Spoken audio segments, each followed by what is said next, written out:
Binduisal Laka. Today, I will be presenting our English performance task, which is the mobile art. The materials that I use here is the alambre, ribbon, then the yarn.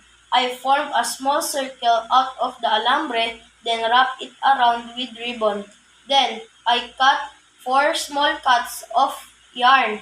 Then, I place them in the circle of alambre to make it a handle here. Then, the picture shown here is the kultura of Filipinos, which are the kasuotan, panliligaw, pagkain, bayanihan, Semana Santa, fiesta, sayaw, laro. This I show here. Look. This is Semana Santa. Then this is sayaw. Then this is panliligaw. Then Semana Santa and panliligaw again. Let's see what's our Then this is the pagkain. Thank you.